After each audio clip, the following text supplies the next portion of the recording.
ng access ang mga Pilipino sa kalidad at murang kuryente. At para bigyan pa tayo ng detalye patungkol dito, kasama natin ngayon si Maharlika Investment Corporation President and CEO Rafael Consing Jr. at Department of Energy Secretary Rafael Lotilla. Good morning, President Consing and Secretary Lotilla. Good morning. Morning. Sir, may we ask for a short opening statement? Yeah. You want to? Okay, well, thank you. Good morning, everyone, and thank you for giving us the opportunity to be able to answer your questions. We have been looking at this investment for quite some time now, and after months of negotiations, we've finally been able to achieve our objective, which is to get Synergy Grid and Development Corporation of the Philippines to accept our offer to acquire 20% interest in SGP, which in turn, like what I said earlier, owns about 40% effective ownership interest in NGCP. I'm happy to respond to detailed questions later, whatever questions you may have.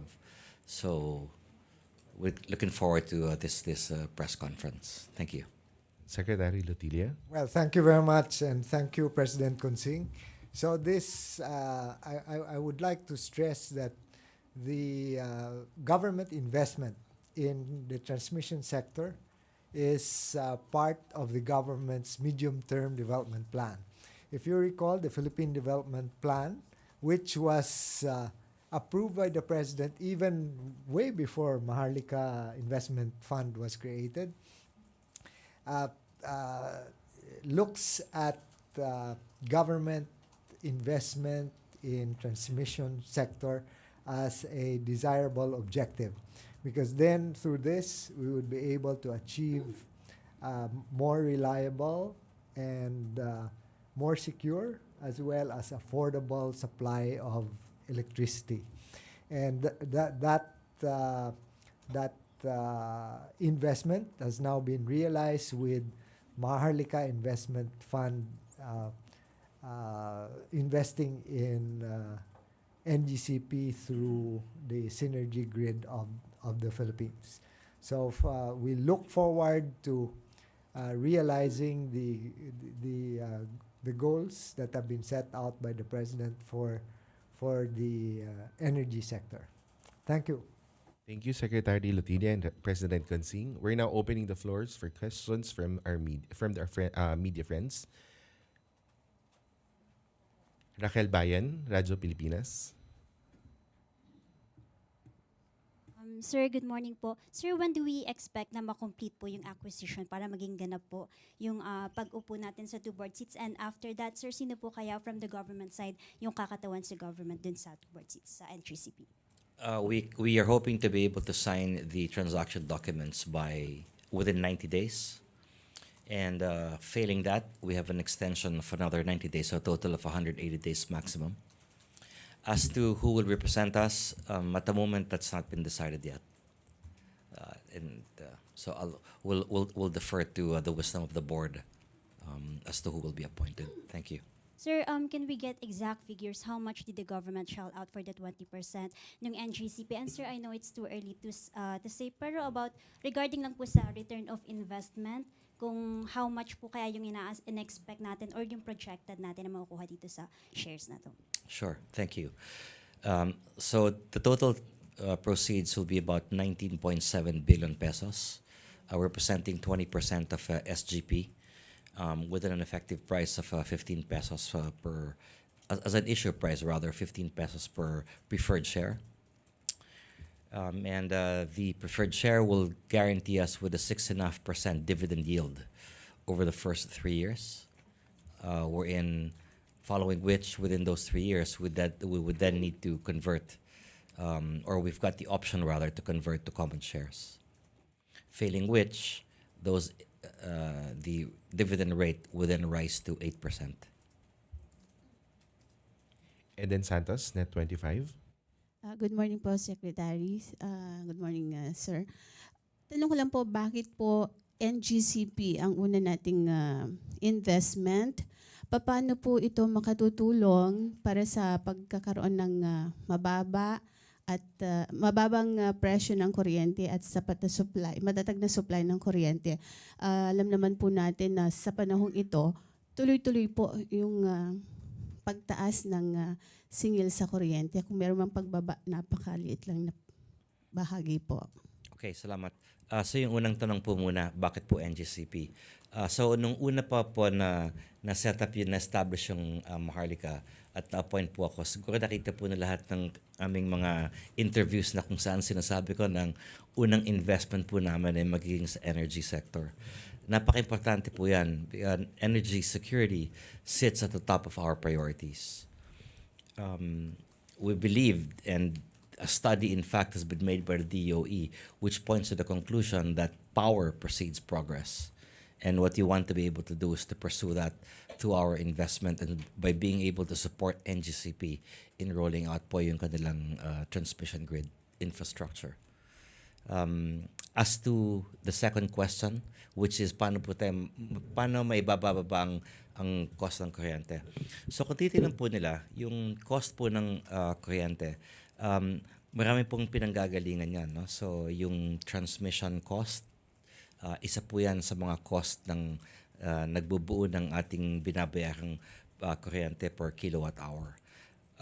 Tama po yung sinasabi nila na 3.1% lang po yung contribution ng or the cost of basically paying for the transmission cost of power to the distribution utilities. The way NGCP can contribute to lower electricity is by ensuring that rollout indeed happens. Because once you've got that transmission grid infrastructure being rolled out, then successfully, then you would have more power players that can in fact get onto the grid and provide supply to the grid. And obviously, just like any commodity, as you've got more supply coming in, the price of power will at some point in time come down. Second to consider, ma'am, is the composition of that supply of power. Right? So at the moment, meron pong aim na abutin yung 35% renewable power ng government by 2030 and 50% by 2040. And hopefully we can help achieve that, again, by supporting the rollout of NGCP, because renewable power over the long term is in fact going to reduce that cost of power for everyone. Ibig ko lang dagdagan yung sinabi ni President Consing. No? So, naalala ninyo yung Mindanao Visayas Interconnection Project ay natapos lamang itong 2024. At ang epekto nito ay ang wholesale electricity spot market prices natin ay actually bumaba dahil natapos yung interconnection. So yung just to give you an example, yung reduction ng spot prices in Luzon was 1 peso and 99 centavos, which is almost 2 pesos. 177 in the Visayas and 1 peso and 30 pesos per kilowatt hour in Mindanao. So just to show you that after a transmission project is finished, it can actually contribute to lowering prices because it addresses the constraints, the transmission constraints that drive prices up. So as we roll out more of these projects, then mas lalong walang balakid sa pag-supply ng kuryente.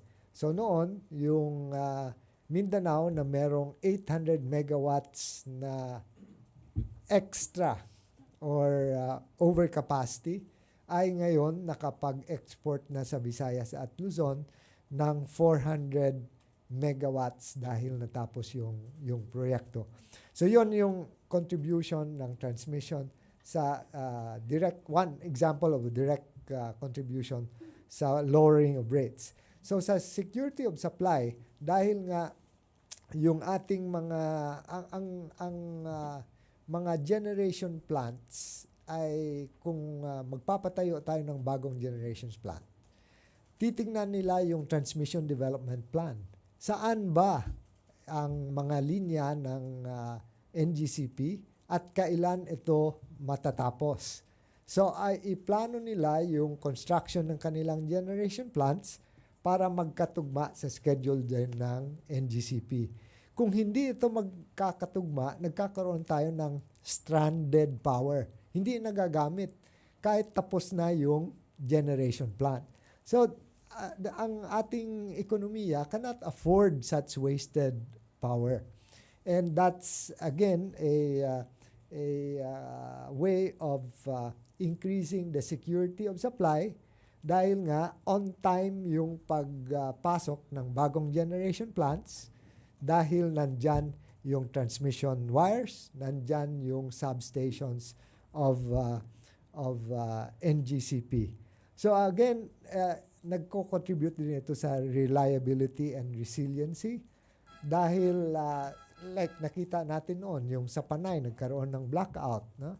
Pero dahil natapos na yung transmission lines, yung supply from Mindanao could go to Cebu and from Cebu go to Negros and Panay where they are needed. So that's just a examples of how itong mga broad objectives ay makakamit natin kung magkaroon ng mas magandang pamamalakad at pag-expand ng transmission lines. One lang po. Since nagsimula na po tayong pumasok sa mag-invest ang Maharlika Investment Corporation, paano po natin matitiyak sa taong bayan na hindi po mapapasok ng korupsyon yung pondo gaya po ng pangunahing nagiging pangamba po dito sa pondo na ito? Okay, good question po yan. No? So, in fact, pag makikita po nila yung gagawin natin dito sa NGCP, planned investment into SGP and NGCP, puro primary shares po siya, 100% primary shares. Meaning, ang ibig sabihin po niyan is, pag primary shares po, lahat po ng capital na invest po natin, pupunta diretso sa kumpanya para siya namang gamitin para pagsuporta sa rollout ng CAPEX ng NGCP. Next question, Christian Yusores, Radyo sa East 30. Good morning, sirs. To President Consing, sir, you were appointed November 2023, right, sir? Pero bakit po kaya umabot ng January 2025 tayo nakapag-secure ng first investment? Ano po yung mga naging challenges sa MIC para ngayon lang po makapag-secure ng first investment? Actually, hindi naman po siya challenges, no? But rather, this is the process in terms of setting up an organization. When I joined po in November 3, 2023, we only had the law behind us. The board was appointed in December the 3rd, and then our first board meeting occurred in January 3rd of 2024. So, and from January 3rd rather, it took us quite a bit of time in terms of setting up the organization, obtaining our approvals, writing our frameworks, drafting the charters, and basically ensuring that we've got in place a proper organization in order for us to be able to move forward. We received our authority to hire only in latter part of July, and from then, of course, we had to choose the right people.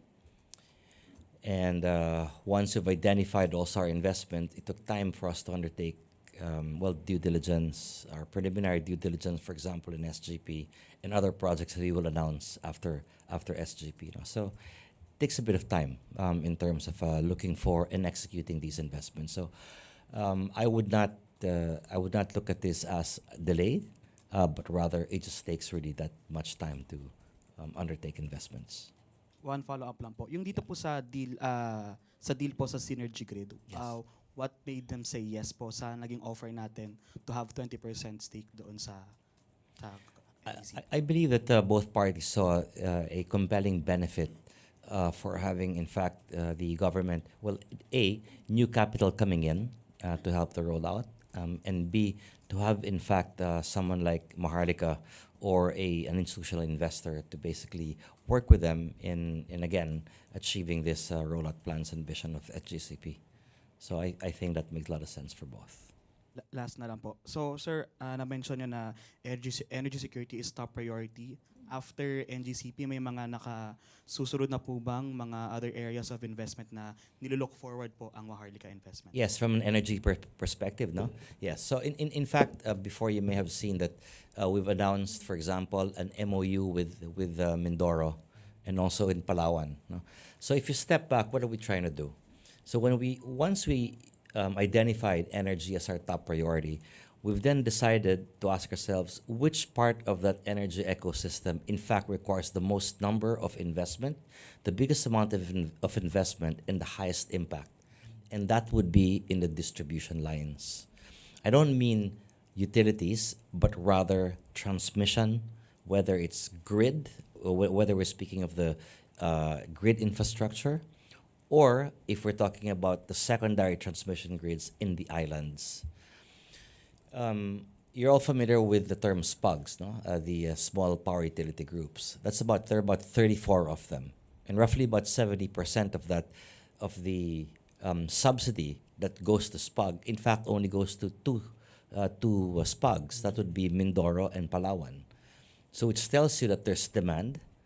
People currently are paying for the true cost of power because the demand for power there is beyond what the current NPC and capacity can provide. So beyond that, they're in fact paying for the true cost of power, right? So there's been negligible investment in these areas over the past years, and we feel that investing in these island grids would in fact also spur development, but this time driven by the countryside.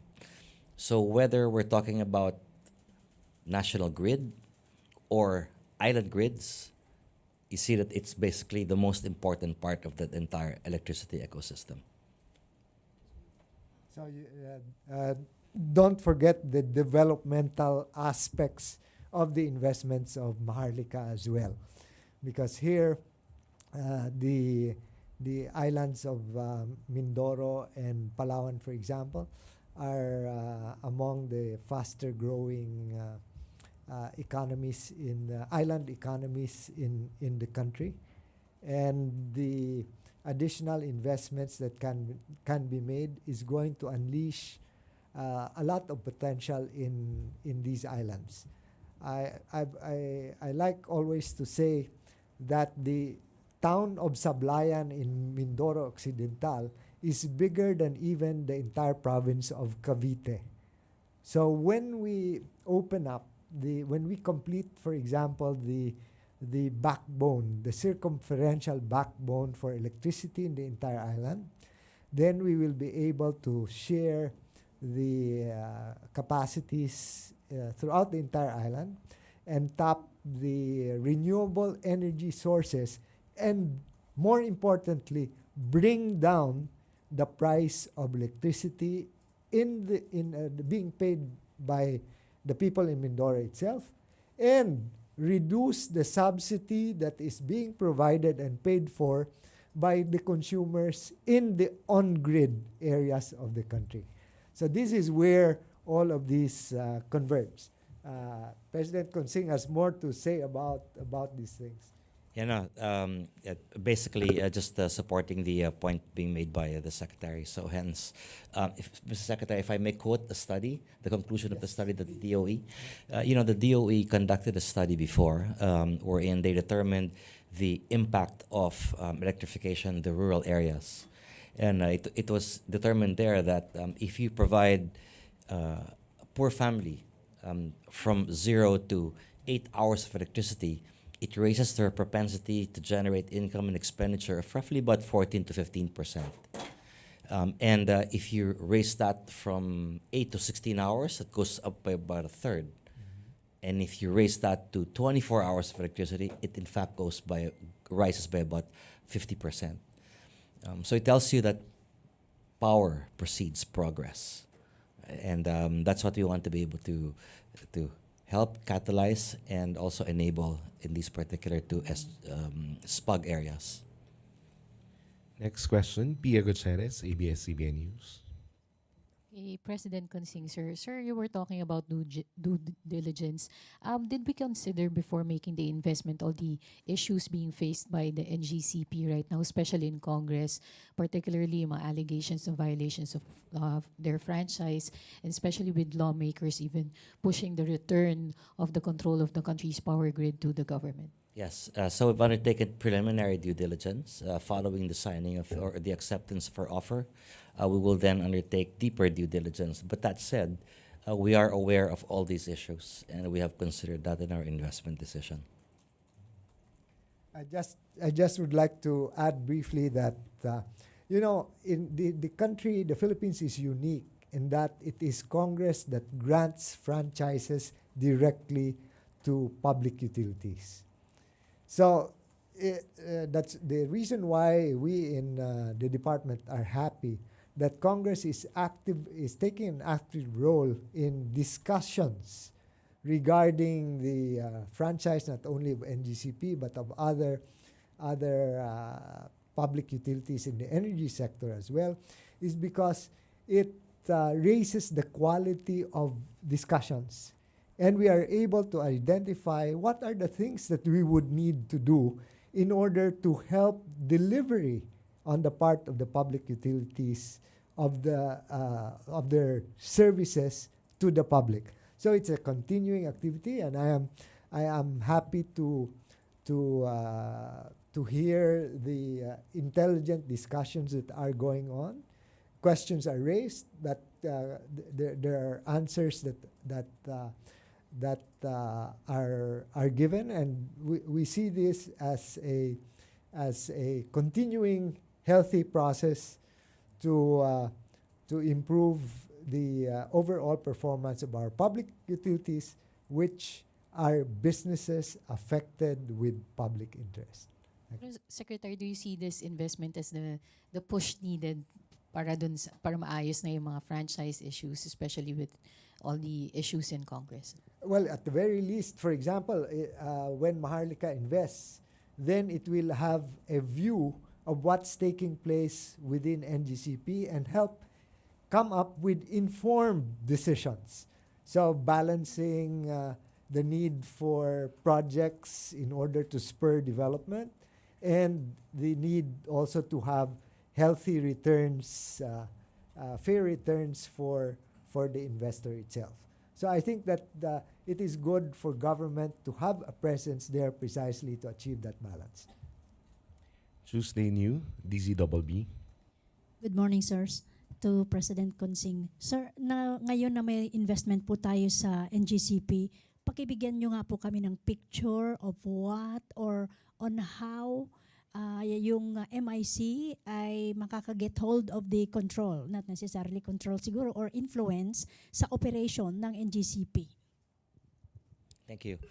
So the objective, ma'am, was not to take control, but rather just to be able to achieve some level of influence, and you do that, and you achieve that by way of your board seats. Okay? We're basically starting from zero. So prior to this, we did not have any board seats. We were looking at it basically, we were looking over the shoulder of the shareholders, but the reality is that we had absolutely no access to such information. And now we will have access to that information. And like what the Secretary had said, we would now be able to make more informed decisions with the availability of such information. Alright. Yung sa usapin ng operations, sir, ng NGCP, hanggang saan lang ang limitasyon ng MIC para makapag-influence o makabigay ng inyong punto? Yes. So ano po tayo, financial investor po tayo, which means basically that we will not be involved in the operations, but rather we will be involved in the governance.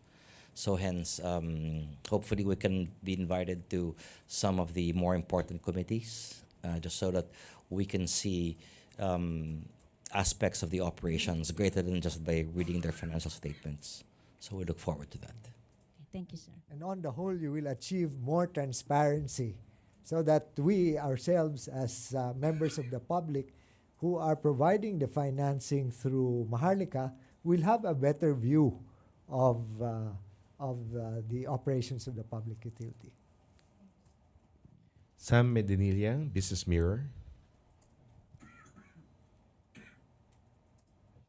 For President Consing po.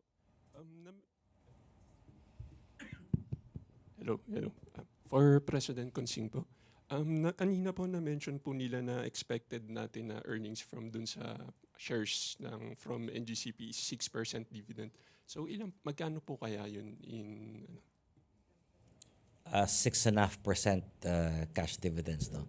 6.5% multiplied by 19.7 billion. Just kindly calculate that. Yes. Tapos, Well, 1.7, I think, or 1.8. Tapos, another question po. Yung na-mention po nila na plano po ng MIC na mag-invest doon sa power generation sa Mindoro and Palawan. So, meron na po kaya tayong idea kung magkano yung i-allocate natin for that? Actually, mag-invest po tayo dun sa transmission infrastructure ng Mindoro and Palawan. Hindi po sa generation. Ayun. Yes. So, magkano po kaya yung We're still going through it now with NEA. So we're working po with NEA, NPC, Transco, and the LGUs. Tapos sir, yung i-connect ko lang rin po doon sa ongoing na mga congressional hearings regarding sa NGCP.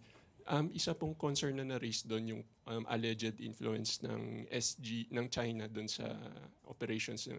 Bakit hindi po kinonsider ng MIC na i-secure yung 20% shares doon sa share ng SGCC? Bakit po sa SGB po tayo bumili ng shares? Actually, magandang tanong po yan. No? So, we have not spoken basically to the Chinese. We only saw this opportunity sa SGP level. Okay, we're not having any discussions with the Chinese, with China state grid of China rather, at this point in time. So, no conversations are occurring with them. Pero is MIC interested in case na mag-acquire ng shares dun sa SGCC po? If it becomes available, I think so, yes. Tapos yung kay Sir Lotilla naman po, regarding po dun, may update na po kaya tayo regarding dun sa plan for nuclear energy. May statement po na nailabas yung DOE regarding sa plan to come out with an executive order for nuclear energy and yung sa parang plano na magkaroon rin ng legislation for nuclear energy. Isasama po kaya sa priority legislation ng Marcos administration itong nuclear? At saka may target date kaya kung kailan lalabas yung executive order for this? Well, thank you. We're actually the Senate is the House has already approved on third reading the bill on the regulatory framework for nuclear power. Now it's in the Senate, and we are optimistic that the Senate will be able to move it forward and therefore be able to come up with the legislation during this Congress. And so we will take it from there, because we are strongest when both the executive and the legislature speak with one voice. Kasi sir, di ba patapos na yung Congress? Yung Well, yes. So the nevertheless the what is this? The proceedings in Congress have proceeded at a brisk pace. No? They have had the committee hearings, and then they're into further discussions on this. Thank you, sir. Thank you. Jean Mangalus, Philstar. Follow up lang po sa question ni Sam. So with the MIC buying into the NGCP, does this provide some sort of security to the government, especially since ang laki ng stake ng China's State Grid Corp? Since we, as you said earlier, you want to get an insight into their operations.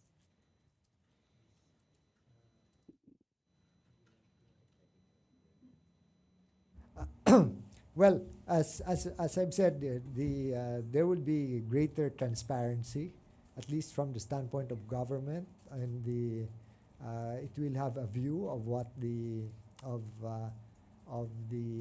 operations of NGCP, and if NGCP is stating that there is nothing to fear from the presence, then we'll be in a better position to confirm or affirm that.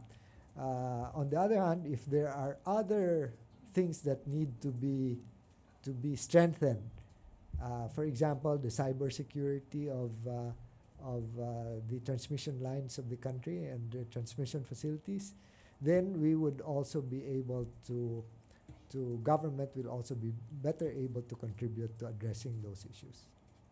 Sir, Sec Recto said sometime in July that there has, in the 2025 budget, we haven't spent anything for the MIC, and there were no employees yet at that time. So with this maiden investment, will the MIC start getting a budget next year? MIC has got its own capital. It already has about 75 billion pesos credited to it. There's another 50 billion that it's expecting currently with the Treasury, and it's really coming from the BSP's dividends due to the Philippine government that have already been paid, and the balance coming from dividends coming from the PAGCOR. So we have not drawn those just yet because we have not started deploying, but now that we have, then we will request for those funds to be released.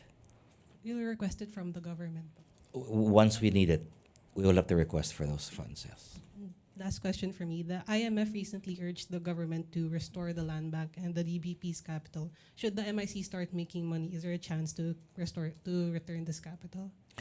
If you look at the structure when it comes to dividend payments, all our dividends, in fact, accrue directly to the Bureau of the Treasury.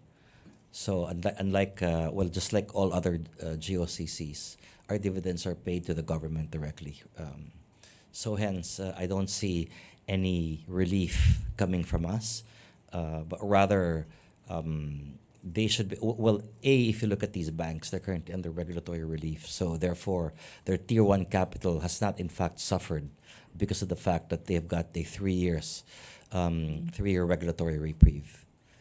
And even if you do, the likes of Land Bank, for example, still in fact has got a significantly higher Tier 1 capital compared to global standards.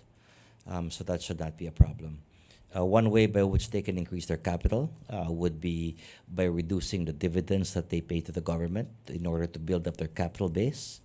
And the rest, I think they can take that from a third-party capital. And that's basically what the new laws currently are being amended, or pardon me, the laws rather establishing Land Bank and DBP being amended in order for them to be able to raise capital more efficiently than they could today. Ivan Mayrina, GMA7. To Sir Rafael with an F.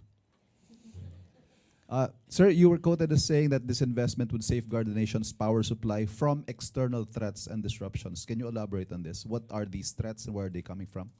Well, those threats don't exist, in fact, today. And we just want to basically say that our presence there, at least we would be able to monitor if such threats indeed arise. But at the moment, no such threat exists, and nothing has been proven, and in fact, there are no allegations of such threats existing. May I also get your reaction to the statement of Assistant Minority Leader Arlene Brosas that this move reeks of, these are her words, reeks of crony capitalism, and that this opens doors for other cronies to profit from the NGCP? I think you'll have to seek clarification from her since the statement came from her. Sorry? I think you have to seek clarification from her because the statement came from her. Thank you. Marisol Halili, News 5. Sir, magandang umaga po. Sir, for ordinary people to appreciate this investment, 2 points lang po. Una, kailan po natin aasahan yung posibleng magiging pagbaba ng presyo ng kuryente through this investment, after this investment? And pangalawa po, gaano kalaki kaya yung posibleng maging adjustment because of this? Well, we can't give you an exact date and exact amount of reduction. That's why I wanted to cite kung ano ang actual natin na experience dahil napatayo at nag-operate yung transmission connection. So I cited yung in the case of the Mindanao-Visayas interconnection na yung spot prices bumaba ng almost 2 pesos in Luzon and 177 in the Visayas and 130 in Mindanao. In Cebu, Negros, Panay, the study made by the Independent Electricity Market Operator or IMAP shows that the reduction was by 1 peso and 27 centavos in Cebu, 2 pesos in Negros, and around 1 peso and 74 centavos in Panay. Now, this does not translate into actual reductions in the bill. This is the wholesale electricity spot market. So kung ang isang electric cooperative or distribution utility ay bumibili ng kanyang elektrisidad ng 100% from the spot market, maramdaman ng consumer yan. But hindi naman 100% bumibili sa spot market kasi nga spot market very volatile. It goes up and down, so you don't want to expose consumers to that. Ang ginagawa nila, meron silang power supply agreements na hindi naapektuhan nitong pagtaas-pagbaba. So, minimix yun, no? Yung power supply agreements sourced from generation companies directly, and then a certain percentage comes from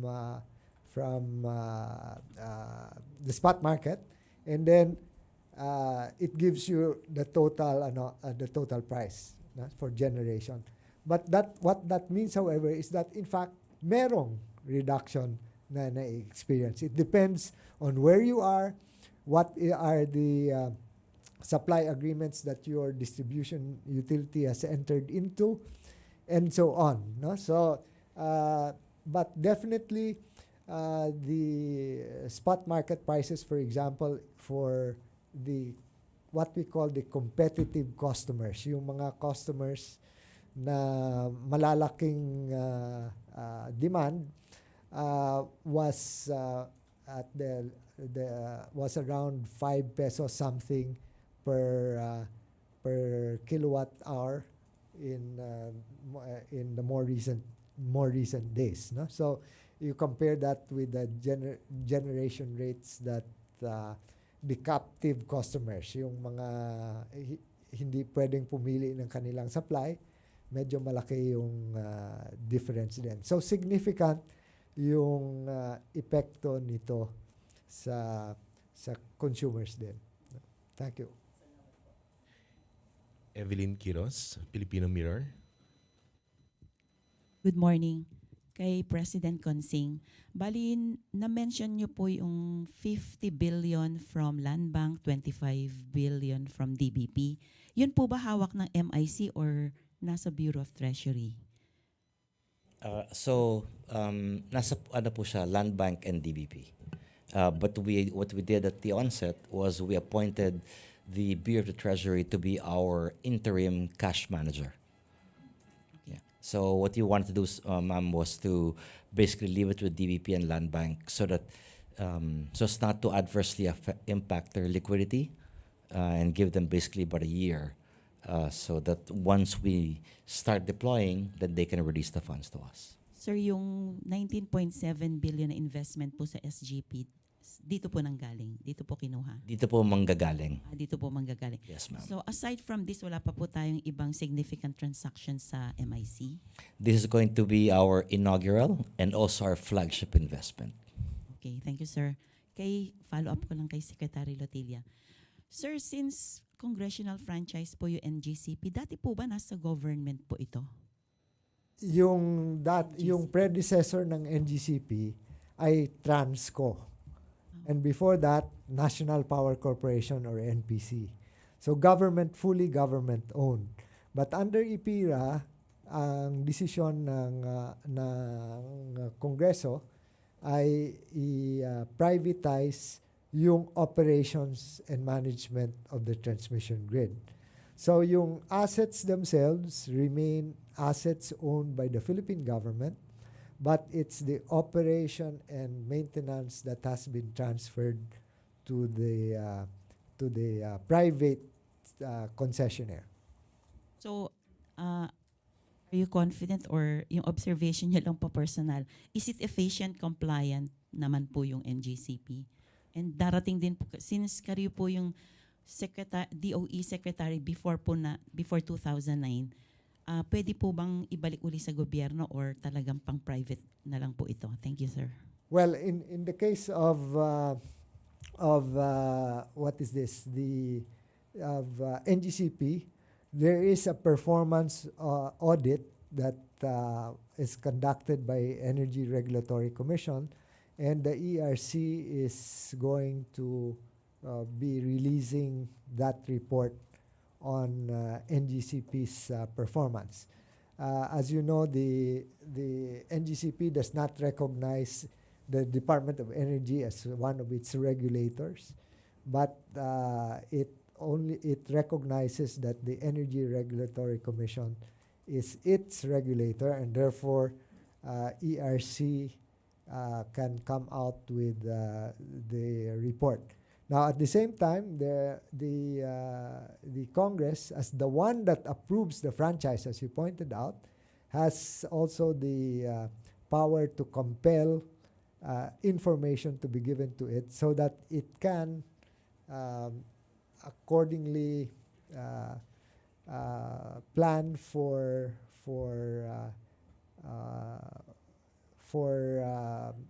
future actions on franchises in general, no?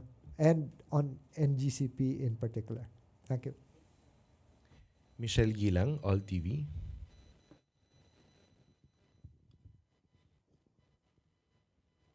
Good morning po. For Secretary Lotilla, just to help the public better understand what this investment is about, could you please explain how this investment translate to more affordable access to electricity? I try to explain that in terms of, thank you for that question. I try to explain that in terms of, okay, may shortage tayo sa isa ng generation. So we need to put up a generation plant. But the generation plant cannot contribute or supply power to its customers unless there are connecting lines from the generation plant to the customers. And that's where the transmission lines, the high voltage transmission lines of NGCP are very important. Because without those lines, we cannot provide the power. Just to show, again, a bit of history. When this administration came into office in 2022, 600 megawatts of power in Bataan was stranded. Could not be brought to Metro Manila where we had a shortage because the transmission lines were not finished. And so, yun ang tinutukan ng ating gobyerno, ng administrasyon, upang matapos yun at makapag-benefit yung customers from the additional capacity. So this is really where we need everyone to come together. A second one is the NGCP as systems operator is the one that contracts what we call the ancillary services. Itong reserves, the ancillary reserves. And the ancillary reserves will have to be contracted by NGCP. Now, in the past, we saw that while the grid code required a certain volume of reserves, these were not being contracted. And therefore, if there are imbalances in the system, in the power supply, yung reserba ay walang reserba na makapasok. So dapat the systems operator will also have to be responsible enough to contract the needed ancillary services for the system. So all of these together can contribute to bringing down the rates for the consumer.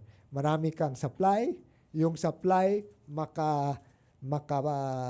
makarating sa mga nangangailangan at nawala na yung mga line constraints.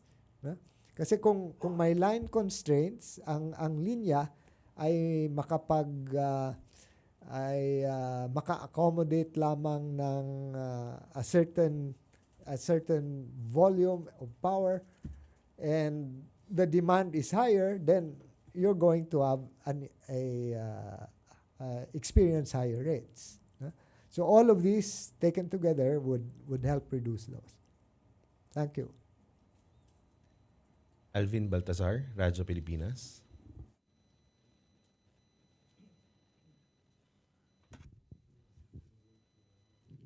Secretary Lotilia, good morning po.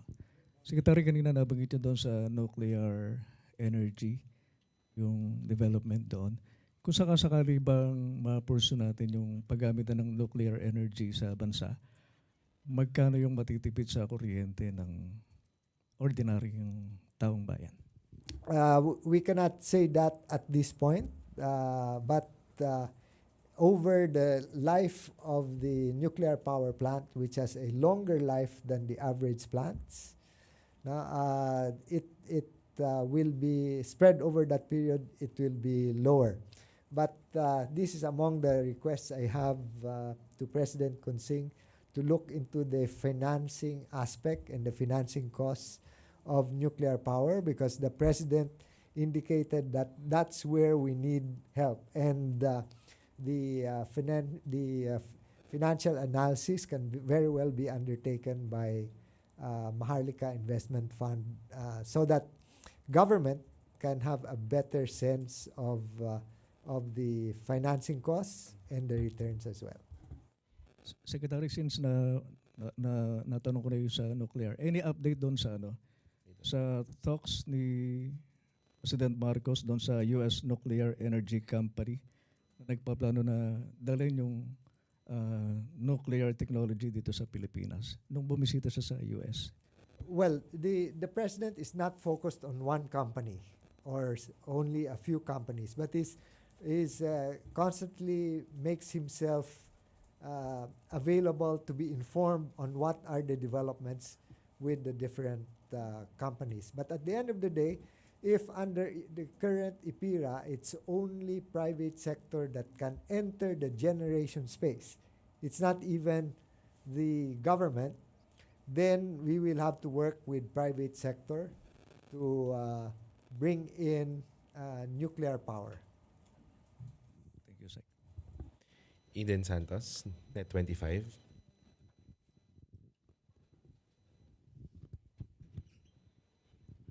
Follow-up lang to po sa tanong ni Kuya Alvin.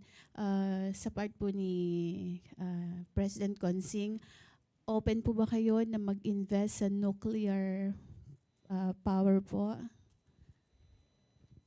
I think what you have to first look at would be whether we will be covered, in fact, by the cross-ownership restrictions between generation and transmission. So conceptually po, we will be open to it, but we just want to make sure that we're, in fact, staying within what we're allowed under the law. Clarification lang po, dun sa ROI po, dito sa investment nyo na ito, meron po ba tayong target kung ilang taon at how much po yung kikitain natin from this investment? We can't talk about that in public kasi we're dealing with a public company. So everything that we say, we will be it'll be a price-sensitive data and information. Thank you. Thank you. Do we have more?